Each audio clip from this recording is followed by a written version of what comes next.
పాలు తాగితే early puberty వచ్చేసి హార్మోనల్ సర్జ్ వల్ల 10 ఏళ్లకి అమ్మాయిలకి ప్యూబర్టీ వచ్చేస్తుంది. Diet plays a huge role. కొందరు బాగా యాంగ్షియస్ అయిపోతారు. ఒక్క సైకిల్ అంటే నేచురల్ ట్రాకింగ్ సైకిల్ నెగిటివ్ రాగానే అసలు ఏడ్చేసి ఆ మూమెంట్ అండి, ఆ 2 పింక్ లైన్లు రావడం, ఒక పింక్ లైన్ రావడం, ఇది it's actually very very significant moment. ఇప్పుడు ఫెలిసిటీలో మీ దగ్గరకు వచ్చుంటారు చాలా మంది. చాలా మందికి మీరు హ్యాపీ బేబీస్ ఇచ్చుంటారు, హ్యాపీ పేరెంట్స్ చూసుంటారు. అండ్ మీరు ఎలా అప్రోచ్ అయ్యారు, వాళ్ళ బిడ్డ పుట్టిన తర్వాత మీకు కలిగిన అనుభూతి ఏంటి, వాళ్ళకి కలిగిన అనుభూతి? IVF కి వెళ్ళారు. ఫస్ట్ సైకిల్ పికప్ చేసాం, 2 eggs వచ్చాయి. సో సెకండ్ సైకిల్ కి వెళ్ళినప్పుడు మళ్ళీ 2 eggs వచ్చాయి, 2 embryos వచ్చాయి. మేడం నేను ఒకసారి ఊరెళ్ళి వస్తాను. ఎందుకు అంటే ఊర్లో చూపించాలి నేను దట్ ఐ కన్సీవ్డ్. నన్ను అందరూ గొడ్రాలు, నన్ను అసలు పేరెంట్ వాళ్ళు కూడా పిలవడం మానేసి. That I felt happy. ఒకలా చూస్తే you are one of the parents. yes బాడీలోకి ఆ ఎంబ్రియోని ప్రవేశపెట్టిన తర్వాత బాడీ యాక్సెప్ట్ చేయడానికి ఎన్ని రోజులు పడుతుంది? విత్ ఇన్ 10 days తెలిసిపోతుంది. మీరు ఎందుకు ఫర్టిలిటీ మెడిసిన్ లోకి వచ్చారు డాక్టర్ అఖిల? ఫర్టిలిటీ ఏదన్నా కూల్ గా ఉంటుంది అన్నట్టే వచ్చాను. పెయిన్ఫుల్ అండి ఎగ్ ఎక్స్ట్రాక్ట్ చేసి ఫ్రీజ్ చేసే ప్రాసెస్? IVF ప్రాసెస్ లో ఏది పెయిన్ఫుల్ కాదు. సో పేరెంట్స్ అవుదాం అనుకుంటున్న వాళ్ళకి ఫెలిసిటీ తరఫున ఏం చెప్పదలుచుకున్నారు? ఫిజికల్ గా మంచి be in happy relationship. So doctor Akhila, మొత్తానికి ఎంతమంది కపుల్స్ కి మీరు కౌన్సిలింగ్ ఇచ్చుంటారు? అండ్ బహుశా చాలా మంది బేబీస్ మీ వల్ల ప్రపంచంలోకి వచ్చింటారు. ఒక కౌంట్ మోర్ దెన్ 350 బేబీస్ అయితే ఉన్నాయి. Wow, she is an expert. And చాలా మందికి పిల్లల్ని ప్రసాదించారని చెప్పాలి. And they are blessed to have somebody like you in their life. Felicity IVF centre medical director doctor Akhila Reddy garu. She is an expert and చాలా మందికి పిల్లల్ని ప్రసాదించారని చెప్పాలి. Doctor Akhila, thank you so much for joining us. నమస్తే. Thank you. So అంటే ఒక అమ్మాయి పుట్టినప్పుడు తనకి number of eggs in her life span అది ఫిక్స్డ్ గా పుడుతుంది. సో కాలం గడుస్తున్న కొద్దీ ఎగ్స్ తగ్గిపోతూ ఉంటాయి, అంతే కదండి? అండ్ రిలీజ్ అవుతున్న ఎగ్స్ సంఖ్య కూడా తగ్గుతుంది కదా యాజ్ షీ గ్రోస్ ఓల్డర్. అందుకే అర్లీగా ప్రెగ్నెన్సీ బెటర్ అని చెప్తుంటారు మీలాంటి ఎక్స్పర్ట్స్. అవును. ఈ ఎగ్ కౌంట్ అనేది బై బర్త్ ఒక 4 million ఉంటే ప్యూబర్టీకి వచ్చేపాటికే తగ్గిపోతాయి. అక్కడ నుంచి ఎవ్రీ మంత్ ఒక ఎగ్ రిలీజ్ అవ్వడానికి కొన్ని 20 or 30 కొన్ని ఎగ్స్ వేస్ట్ అవుతా ఉంటాయి అన్నమాట. కాకపోతే ఈ డిక్లైన్ అనేది చాలా అదర్ కాజెస్ని బట్టి కూడా ఉంటుంది. ఈ డిక్లైన్ అందరికీ ఒకేలాగా అంటే 35 రాగానే డిప్ అవ్వదు. వీ కీప్ టెల్లింగ్ సర్టన్ ఏజ్కి రాగానే అకౌంట్ డ్రాప్ అవుతుంది అని. బట్ ఆ డ్రాప్ అనేది it need not be at 35. In western countries ఆ డ్రాప్ 40 yearsకి అవుతుంది. For them 38 is still young. మనకి 38 is a little old. And అదే విధంగా ఇప్పుడు రీసెంట్ గా ఈ డ్రాప్ అనేది 33 కూడా లేదు. మన ఇండియన్ పాపులేషన్ ఉమెన్ ని చూసుకుంటే ఇంకా ఎర్లీగానే అవుతుంది, డ్రాప్ అయిపోతుంది. దిస్ ఇస్ బికాస్ ప్యూబర్టీ నుంచి వాళ్ళు తీసుకునే diet is impacting them big time. So పాలు తాగితే అర్లీ ప్యూబర్టీ వచ్చేసి హార్మోనల్ సర్జ్ వల్ల 10 ఏళ్లకి అమ్మాయిలకి ప్యూబర్టీ వచ్చేస్తుంది.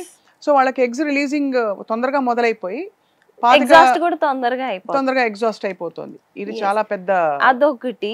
అండ్ పువర్ డైటరీ కండిషన్స్ అంటే ఆ 15 years నుంచి ఏమీ ప్రాపర్ డైట్ మెయింటైన్ చేయకుండా diet plays a huge role. Improper diet తీసుకున్న వాళ్ళకి డెఫినెట్లీ డ్రాప్ అనేది 26 years నుంచే అయిపోతుంది. And third thing genetic. ఇప్పుడు వాళ్ళ మదర్కి ఎర్లీ మెనోపాజ్ వచ్చింది అనుకోండి 40కి 35కి, ఆబ్వియస్లీ ఆ అమ్మాయికి కూడా ఎర్లీ మెనోపాజ్ రిస్కే ఉంటుంది.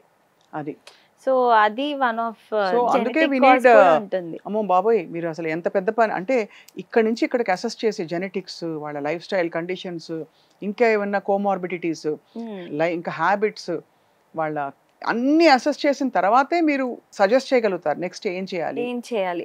అండ్ సమ్ టైమ్స్ ట్రీట్మెంట్ వాళ్ళ ఉన్న సైకలాజికల్ కండిషన్ ని బట్టి కూడా వేరీ అవుతుంది. కొందరు బాగా యాంగ్షియస్ అయిపోతారు. ఒక్క సైకిల్ అంటే నేచురల్ ట్రాకింగ్ సైకిల్ నెగిటివ్ రాగానే అసలు ఏడ్చేసి అంటే దే గో టు ఎంత ఎక్స్ట్రీమ్గా ఉంటుందంటే ఆ యాంగ్షియస్నెస్ కొన్నిసార్లు దాన్ని బట్టి కూడా డాక్టర్ డెసిషన్ మారిపోయిద్ది. అంటే ఇప్పుడు నేచర్ కి టైం ఇవ్వాలి. కన్సెప్షన్ ఇస్ నాట్, అందరు ఏమనుకుంటారంటే ఓ ఈ మంత్ ట్రై చేసాం అవ్వలేదే అంటే ఇంకేదైనా అబ్నార్మాలిటీ ఉందా మాకు అనుకుంటారు. అది ఆ మూమెంట్ అండి, ఆ 2 పింక్ లైన్లు రావడం, ఒక పింక్ లైన్ రావడం, ఇది it's actually very very significant moment. మనం క్యాజువల్ గా అంటే స్టాటిస్టికలీ మాట్లాడుకోవచ్చు కానీ ప్రతి వాళ్ళకి వాళ్ళ లైఫ్ ఇంపార్టెంట్ కాబట్టి ఎంత డిసప్పాయింట్మెంట్ వస్తుంది కదా ఒక్క క్షణం. ఎస్, అదే ఇది చాలా అంటే ఇండివిజువలైజ్డ్ గా చెప్తేనే అర్థమవుతుంది. మామూలుగా through this media we talk in generalised గా చెప్తాం మేము ఏది చెప్పినా కూడా. ఇప్పుడు ఒక కపుల్ ఉంటారు 2 months న్యాచురల్ గా ట్రై చేస్తారు, అవ్వట్లేదు, మాకు అన్ని బాగున్నాయి మేము బాగుంటాం, అవ్వట్లేదు అని కంగారు పడతారు. నేచర్ కి కొంచెం టైం ఇవ్వాలి. అంటే ఎవ్రీ మంత్ అదే ఎగ్ వచ్చి అన్ని అట్లా జరిగిపోవు కదా బాడీలో. అవును. And conception is like it's a very, అంటే నేచర్ బ్యూటీ ఎంత ఉంటుందంటే if we see the role of ఆ ఎగ్ ట్రావెల్ అయ్యి ఆ ట్యూబ్ ఆ ఎగ్ని తీసుకొని ఆ స్పర్మ్ ఆ ట్యూబ్ లోకి వెళ్ళి అవి రెండు కలిసి అన్ని స్పర్మ్స్ లో ఒక స్పర్మ్ వెళ్ళి లక్షల్లో ఒకటే వెళ్ళిద్ది. అండ్ దెన్ అక్కడ ఎంబ్రియోకి ఆ ట్యూబ్ న్యూట్రిషన్ అందించాలి, మళ్ళీ ఆ ఎంబ్రియో కదిలి యుట్రస్ కి అలా వస్తుంటే ఆ యుట్రస్ పట్టేసుకోవాలి ఆ ఎంబ్రియోని. అక్కడ సమ్ 496 జీన్స్ యాక్ట్ అవుతాయి ఫర్ దట్ ఎంబ్రియో. యుట్రస్ ఎంబ్రియోని యాక్సెప్ట్ చేసే దగ్గర ఇన్ని జీన్స్ ఇంటర్ప్లే ఉంటుంది, అండ్ హార్మోన్స్ ఇంటర్ప్లే ఉంటుంది, ఇమ్యూన్ రెస్పాన్స్ ఇంటర్ప్లే ఉంటుంది, స్పర్మ్ బాడీకి యాంటీబాడీ దాన్ని యాక్సెప్ట్ చేసుకొని మళ్ళీ embryo is an antibody. This so vast subject. అది మనం గ్రాంటెడ్ గా తీసేసుకుని అలా అయిపోయింది. అంటే ఇదివరకు గంపడి పిల్లలు కనేసేవారు, ఇప్పుడు మనం విడమర్చి చూస్తున్నాం కాబట్టి ఇంత ప్రాసెస్ అవుతుంది. అప్పుడు అర్థమవుతుంది సృష్టికర్త అద్భుతం ఇది అని. యాక్చువల్లీ చూస్తే ఇంకా కూడా technology has not reach to a stage where in we can assess 100%. అందుకే మేము ఐవీఎఫ్ కి సక్సెస్ రేట్ ఎప్పుడు చెప్పినా కూడా 75% దగ్గరే ఆగిపోతాం. ఇంకా 25% మాకు తెలియదు. కానీ 75% అంటే ఇప్పుడు ఫెలిసిటీలో మీ దగ్గరకు వచ్చుంటారు చాలా మందికి మీరు హ్యాపీ బేబీస్ ఇచ్చుంటారు, హ్యాపీ పేరెంట్స్ చూసుంటారు. ఒక కేసు అసలు ఫస్ట్ చెప్పండి, how couple came to you and మీరు ఎలా అప్రోచ్ అయ్యారు, వాళ్ళ బిడ్డ పుట్టిన తర్వాత మీకు కలిగిన అనుభూతి ఏంటి, వాళ్ళకి కలిగిన అనుభూతి ఏంటి? So I will tell you. ఒకళ్ళు like she was little aged only. పాపం వాళ్ళకి పెళ్ళయి ఆల్మోస్ట్ 15 years అయ్యింది. వచ్చారు, ఆవిడకి ఆల్రెడీ డయాబెటీస్ ఉంది, షీఈస్ 40 years, హస్బెండ్ 44 years. ఇది వరకు చిన్న చిన్న క్లినిక్స్లో చూపించుకున్నారు, అవ్వలేదు. తర్వాత ఇంక వదిలేశారు, డబ్బులు ఎక్కువ, ఫర్టిలిటీ అంటే డబ్బులు ఎక్కువ అవుతాయి, ఇప్పుడు ఐవీఎఫ్కి డబ్బులు ఎక్కువ అవుతాయి అన్నట్టు వదిలేశారు. But somehow through they've reached us, they've approached me.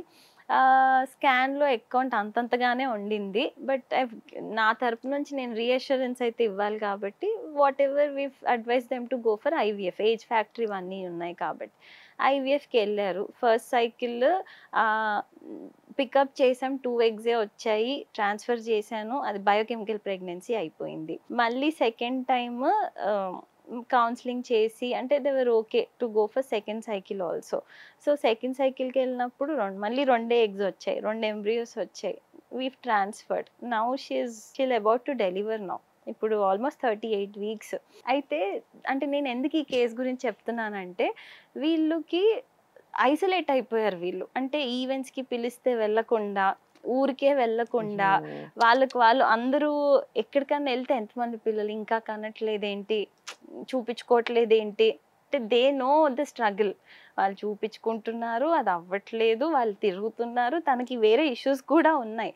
So ఇంత అంటే ఇన్ని దే బికమ్ వెరీ ఐసోలేటెడ్, మానేశారు అంటే ఏ ఈవెంట్స్కి వెళ్ళకుండా ఏం వెళ్ళకుండా.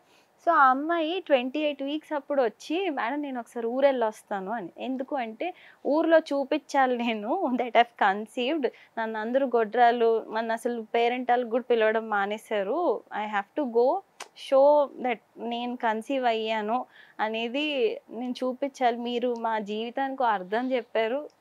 Because at a certain point without kids ఇద్దరే ఉండి there's nothing అంటే ఏమి ఉండదు, మాకు మా జీవితానికి అర్థం చెప్పారు మీరు అంటే అంటే అనిపించింది okay they carry so much of baggage behind, అవన్నీ ఒక పాయింట్లో బయటపడతాయి అని.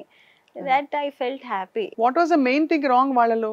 Age factor. It is very fascinating. అంటే 40 ఏళ్ళు 44 ఏళ్ళు అంటే అఫ్ కోర్స్ చాలా కొంచెం రిస్క్తో కూడిన ప్రెగ్నెన్సీ అయినా గాజు పొద్దునగా 38 వారాలు గడిచిపోయాయి అంటే చాలా సంతోషం.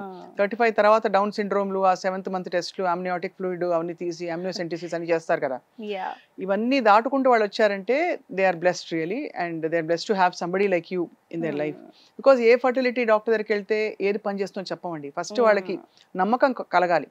ఇప్పుడు మీ దగ్గరికి ఫెలిసిటీకి వచ్చారంటే obviously they connected and they stayed with you kada. And one more thing, doubt గా వస్తే అసలు అవ్వదు అది. అంటే when they trust the doctor, when they trust the process only అది అవుతుంది. నేను అదే చెప్తా అందరి పేషెంట్స్ కి, ఫస్ట్ దే హ్యావ్ టు, అంటే వాళ్ళకి ఆ కనెక్ట్ వచ్చేస్తుంది. అంటే because fertility is not something వచ్చి మందులు తీసుకుని వెళ్ళిపోయి అలా కాదు, వాళ్ళు రిపీటెడ్ గా రావాల్సి ఉంటుంది, రిపీటెడ్ గా విజిట్స్ ఉంటాయి. ఒకలా చూస్తే your one of the parents. yes అంటే బిడ్డ పుట్టేది వాళ్ళకే కానీ అసలు గాడ్ మదర్ మీరే కదా ఒక రకంగా. అంటే సీరియస్ గా చూస్తే ఇప్పుడు వాళ్ళ ఎగ్ వీళ్ళ స్పర్మ్ తీసి దాన్ని ఫ్యూజ్ చేయడం ఏంటి, ఎంబ్రియో చేయడం ఏంటి, ఎంబ్రియోని ఇంజెక్ట్ చేయడం ఒక పద్ధతి, ఆర్టిఫిషియల్ గా ఇన్సెమినేట్ చేయడం ఇంకో పద్ధతి, ఏమేమి ఉంటాయి చెప్పండి అసలు. ఈ ఫ్యాసినేటింగ్ ఆప్షన్, దేవుడు మనుషుల్ని చేశాడు అనుకుంటాం, ఇక్కడ ఫర్టిలిటీ ఫెలిసిటీలో మీరు మనుషుల్ని బేబీస్ తయారు చేస్తున్నారు almost. First timed inter course ఉంటుంది.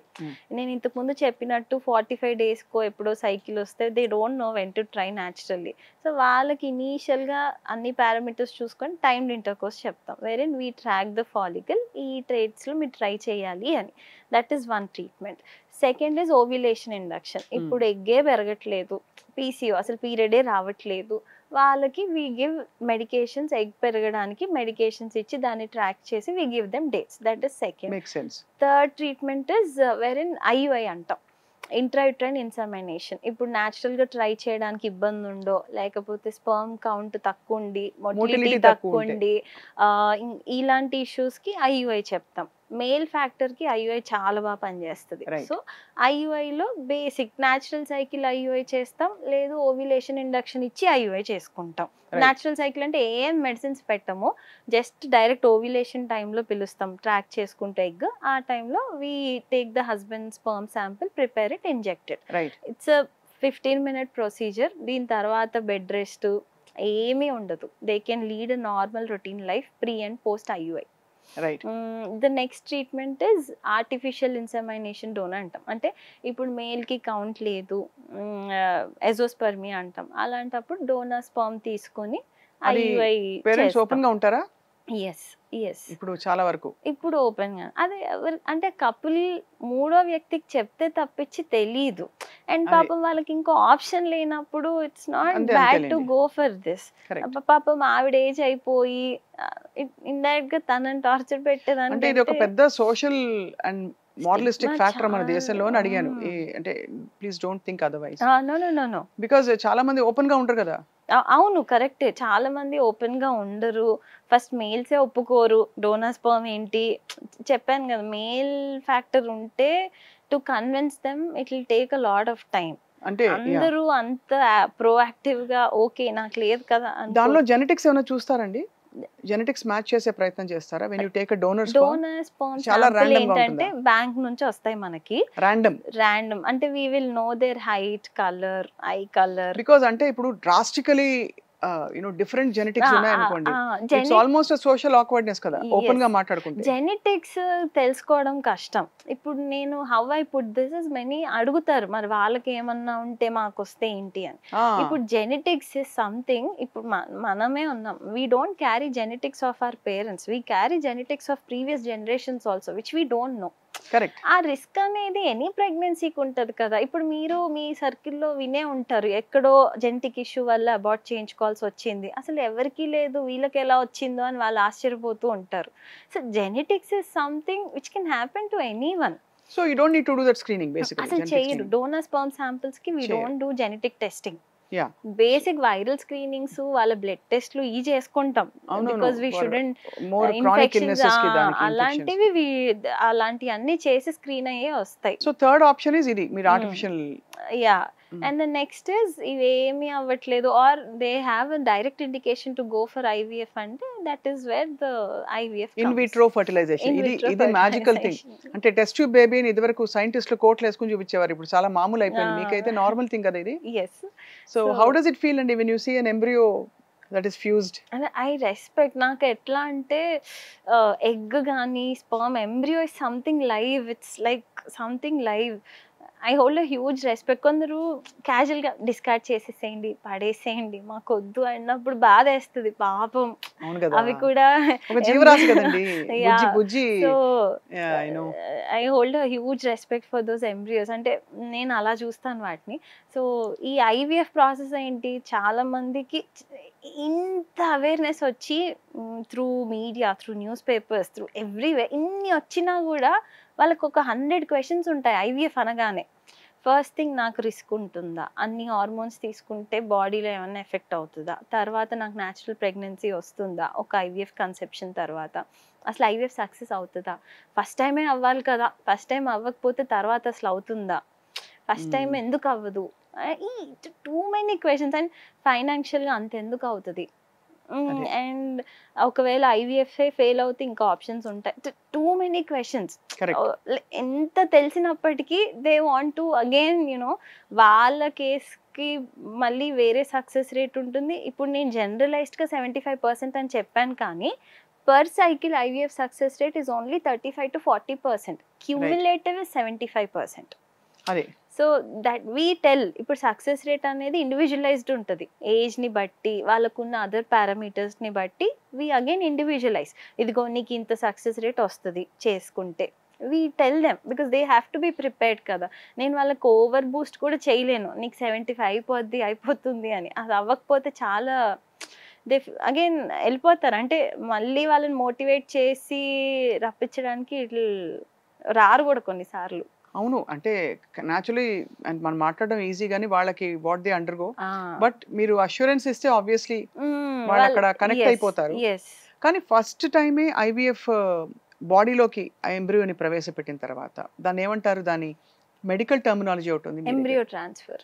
ఎంబ్రియో ట్రాన్స్ఫర్ జరిగిన తర్వాత in all cases it stays, లేదు కొన్నికి మీరు అంటే 35-40% అన్నారు కాబట్టి మిగతా టైమ్స్లో అది ఇవ్వడలేక బయటకు వచ్చేస్తుంటారా? ఓకే, సో ఇక్కడ ఎంబ్రియో ట్రాన్స్ఫర్ ఏంటంటే ఆల్రెడీ ఒక కన్సెప్షన్ అయింది, మిస్క్యారేజే అవ్వనివ్వండి, అక్కడ నా యుట్రైన్ ఇవాల్యుయేషన్ అయిపోయింది. అంటే uterus has accepted one embryo, that means తర్వాత నేను ఐవీఎఫ్ చేసి ఒక మంచి ఎంబ్రియో పెడితే తీసేసుకుంటుంది, నాకు implantation is ruled out there. Okay, but అస్సలు కన్సీవ్ అవ్వని వాళ్ళకి that is where the challenge comes. So వాళ్ళకి ఏంటి, వీసీ ఈ యుట్రస్ లైనింగ్ మంచిగా ఉందా లేదా, బ్లడ్ ఫ్లో వెళ్తుందా లేదా. అండ్ ఇక్కడ కూడా చాలా మంది అంటే త్రూ దిస్ ఓన్లీ 9 mm ఉండాలి లైనింగ్, 7 అంటే 10 mm ఉండాలని ఫిక్స్ అయిపోతారు. అందరికీ 9-10 ఉండదు లైనింగ్.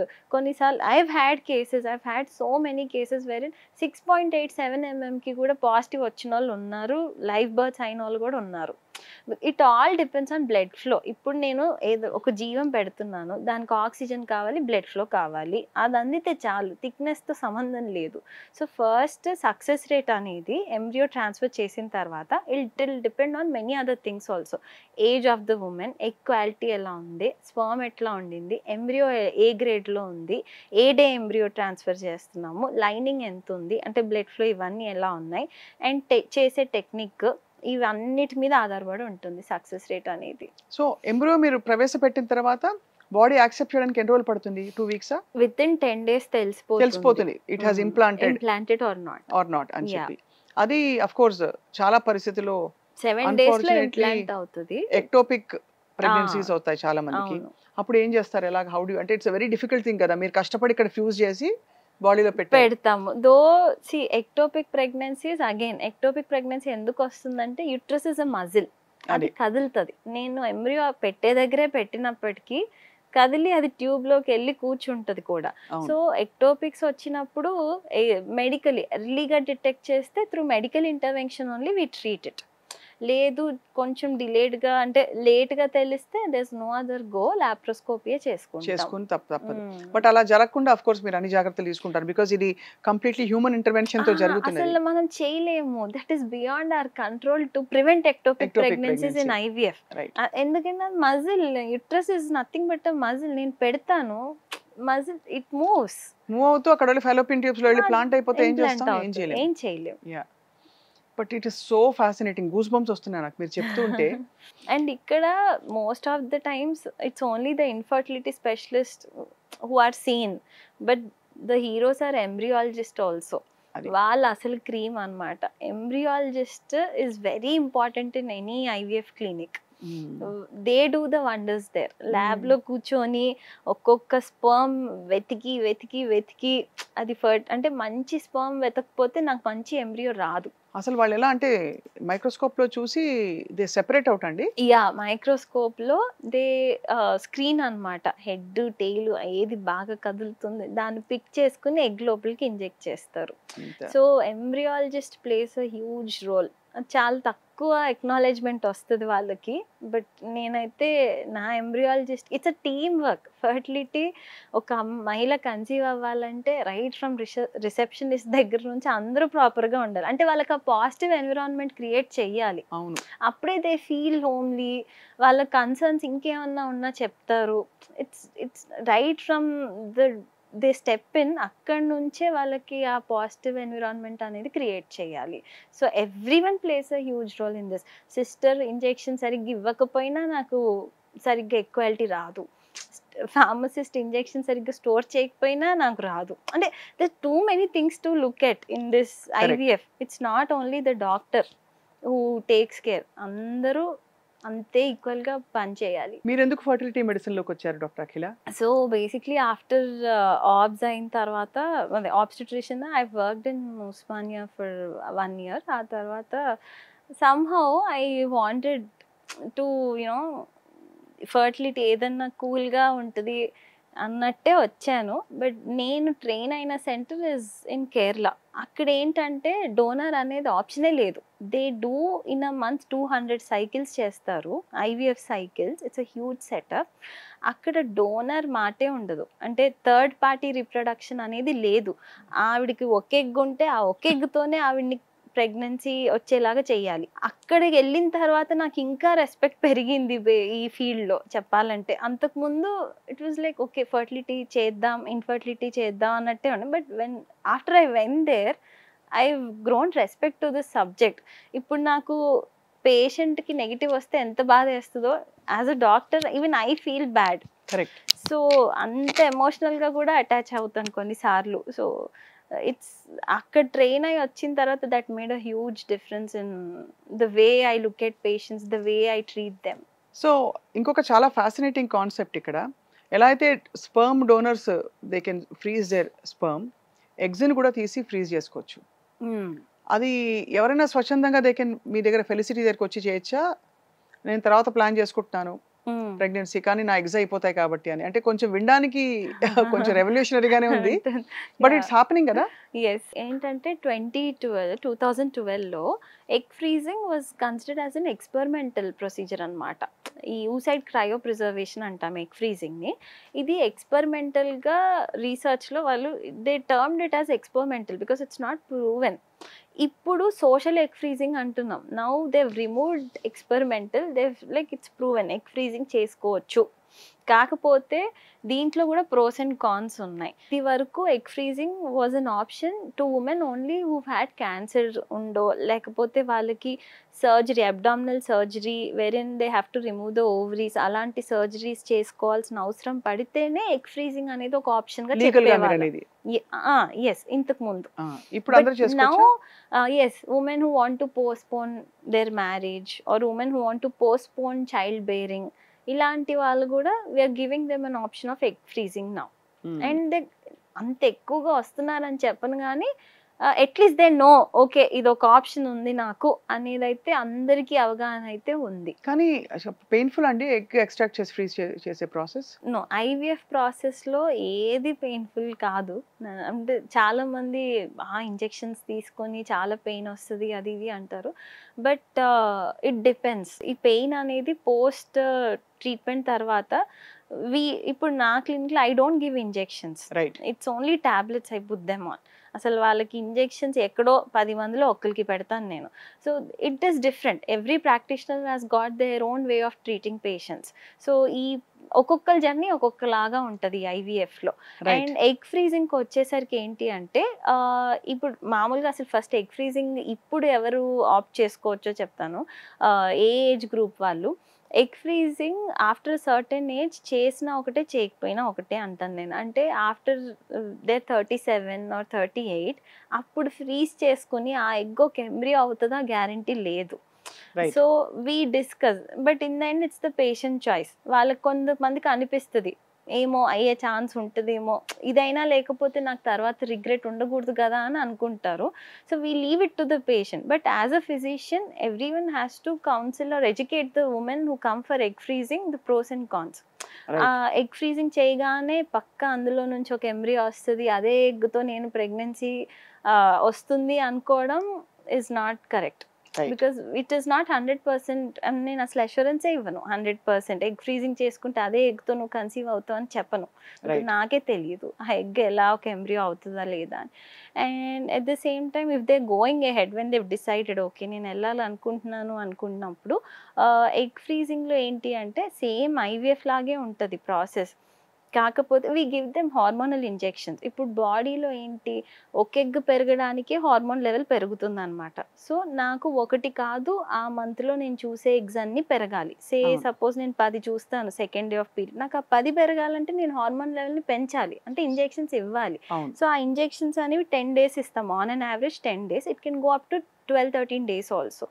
ఇచ్చి egg retrieval is not at all a painful procedure. మైల్డ్గా అనస్థీషియా ఇచ్చి through a needle we take all the fluid out. అప్పుడు ఆ వచ్చిన ఎగ్స్ని ఫ్రీజ్ చేస్తాం. Okay, that is we're arresting that activity at certain temperature. So అంటే egg freezing అనే option ఉండడం అనేది ఇండియా లాంటి దేశంలో ఇన్ని సెంటిమెంట్స్ కూడిన కంట్రీ మంది culture. So it's actually fascinating సైంటిఫిక్గా చూస్తే కనుక. So but overall I feel that ఇప్పుడు అంటే the choice to have kids and అది జరగకపోవడం, ఇంత హెల్ప్ టెక్నాలజీ వచ్చేసింది. సో పేరెంట్స్ అవుదాం అనుకుంటున్న వాళ్ళకి ఫెలిసిటీ తరఫున doctor Akhila Reddy, what would you like to say, ఏం చెప్పదలుచుకున్నారు ఇవాళ? ఫస్ట్ థింగ్, ఎవరైనా ఇఫ్ దే స్టార్టెడ్ అంటే they planning pregnancy, they decided to have kids, irrespective of your age, first be అంటే ఫిజికల్గా మంచి be in a happy relationship first. మీ life style చూసుకోండి, స్ట్రెస్ లేని లైఫ్ స్టైల్ ఒకటి క్రియేట్ చేసుకోండి, ప్రాపర్ యాక్టివిటీ ఉండేలా చూసుకోండి. ఇమీడియట్గా don't seek medical help.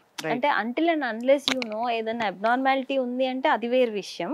But when you know everything is fine, మీకు తెలిసినంత వరకు you feel everything is normal, first panic అయిపోతారు, అవుతుందా లేదా అవుతుందా లేదా. ఆ నేచర్కి కొంచెం టైం ఇచ్చి అప్పుడు అవ్వట్లేదు అంటే ఇంకేదన్నా ఇన్హిబిషన్స్ ఇంకేమైనా డౌట్స్ ఉంటే దెన్ సీక్ మెడికల్ హెల్ప్ అంటాను.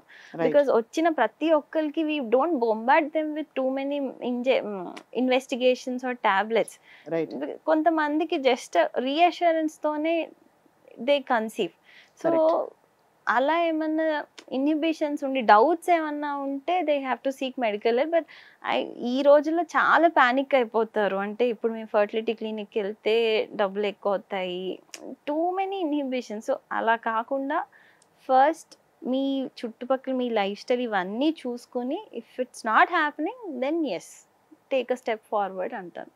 యా, చాలా ఎన్ని ఫ్యాక్టర్స్ కలిస్తే ఒక బిడ్డని కన్సీవ్ అవుతారు పేరెంట్స్ అని వాళ్ళ డీటెయిల్డ్గా తెలుసుకోవడం it's a very enlightening exercise for us అండి. చాలా మాకు నిజంగా కళ్ళు తెరుచుకున్నాము, ఎంత సృష్టిలోని అద్భుతాన్ని ఇంకోసారి తెలుసుకున్నాం ఇవాళ. సో డాక్టర్ అఖిల, మొత్తానికి ఎంతమంది కపుల్స్కి మీరు కౌన్సిలింగ్ ఇచ్చుంటారు ఈ 3 years జర్నీలో? అండ్ బహుశా చాలామంది బేబీస్ మీ వల్ల ప్రపంచంలోకి వచ్చుంటారు, ఒక కౌంట్? సుమారుగా మేబీ బేబీస్ అయితే I have a rough count, more than 350 babies అయితే ఉన్నారు. యా, ఇంతమంది కపుల్స్ అంటే కొంచెం. వాళ్ళందరూ టచ్లో ఉంటారా? They keep sharing their pictures. I feel so happy. అంటే ఎత్తుకొని వస్తారు కదా, చాలా బాగా అనిపిస్తుంది. ఐ డోంట్ ప్రాక్టీస్ ఆబ్స్, నేనే డెలివరీ చేస్తే అది వేరేలా ఉంటుంది. But I send them away after 4 months పంపించేస్తాను. స్టేబుల్ ప్రెగ్నెన్సీ అన్నాక ఆఫ్టర్ బర్త్ కొందరు 8 months అలా తీసుకొని వస్తారు. I feel so happy. So మీరే వాళ్ళ జీవితంలో సంతాన లక్ష్మి అయితే. ఈ మధ్య అదే అంటున్నారు. అంతే కదా.